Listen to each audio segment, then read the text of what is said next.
Well, welcome to the Ask Dr. Wilson show. We are your hosts. I'm Dr. Nick Wilson. I'm Dr. Tracy Gross. On this podcast, we have conversations about health. We talk about what it is, where it comes from, and really how you can achieve it for yourself and your entire family. I hope you enjoyed this episode on the Ask Dr. Wilson show. Well, welcome back to the show. I'm Dr. Wilson. I'm flying solo today. We are talking about how to heal from damaged discs.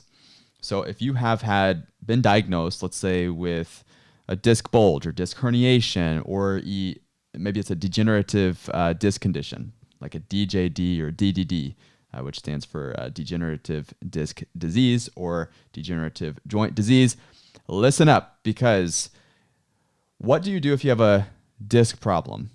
And how do you potentially heal from a disc injury or a degenerative disc disease? Now, there's a caveat here. Degenerative disc disease is not an actual disease. They argue about this. Same thing with degenerative joint disease. It's not an actual disease. It's a condition, it's a process, but it can be stopped, it can be slowed down, it can certainly be reduced or prevented. And so don't think of it as like Alzheimer's, and don't think of it as this relentless process that's going to happen as like cancerous, that's out of your control, if you will. Although that can be argued too with Alzheimer's and cancer. But the point is, don't look at it as a disease as much as a condition of the spine that certainly can be influenced.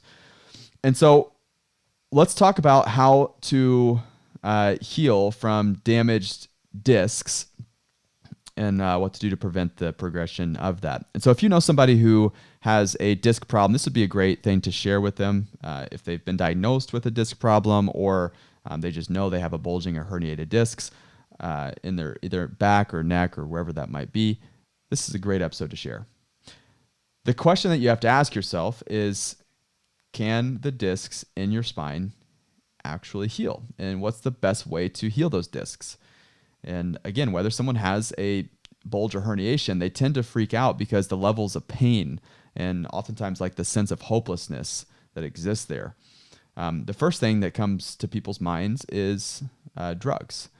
And then oftentimes the next step would be injections and physical therapy, which then often leads to surgery. I've seen this happen too frequently, where that is the general sequence of events. Drug, injection, PT, surgery. It happens. And don't get me wrong, an injection can numb that area and take the edge off, or a drug can certainly help to do the same. And PT can help to strengthen the core, and certainly, physical therapy has its place for an acute situation that needs rehabbed, getting ranges of motion back after surgery, etc. But if we're not addressing the underlying cause of why it happened in the first place, not only is it not going to heal properly, you're likely going to continue suffering with the same type of problem, even after you had the drug, injection, or surgery. So addressing the underlying cause is vitally important. And a drug, PT, surgery option, is dependent on the person. There's certainly times where that's absolutely necessary. But just masking a problem is certainly, at best, just going to buy you time.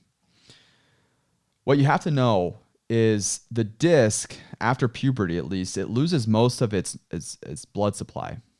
And so it begins to rely entirely on spinal motion in order to get nutrients into the disc, and ultimately how it's going to heal and repair. So think of a sponge that soaks up water and releases water. That's how the disc functions, and it needs constant replenishment of that nutrition. And there are 4 things that you need to recover or heal from a damaged disc. You need motion. This is what brings in that nutrition, that call it blood supply, into the disc. That increased motion is going to help send those nutrients that the blood supply would otherwise give. And so by unloading and loading the disc, and that is one of the reasons why for our patients, we recommend a wobble routine exercise. It's on a chair, a wobble disc. You sit on it and you go through a certain routine of exercises to help with the spinal discs and the spinal motion. And so you give the disc the nutrition it needs to heal. Number 2, specific corrective adjustments to misaligned spine.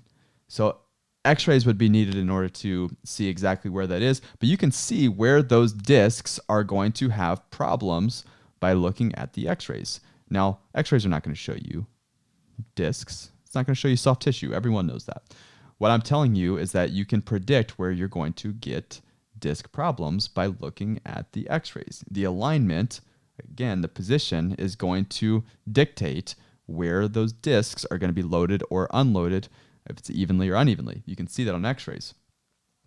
Correcting bad postural patterns. And this is not just standing up straight, it's subconscious. It's controlled at the level of the cerebellum. So correcting posture has to be subconscious. That's one of the reasons why with patients we give them spinal exercises and rehabilitation with body weights, with head weights, with the weighting system, whether it's hip weights or chest weights or it's head weights. All of this is a reactive and it's at the reflexive.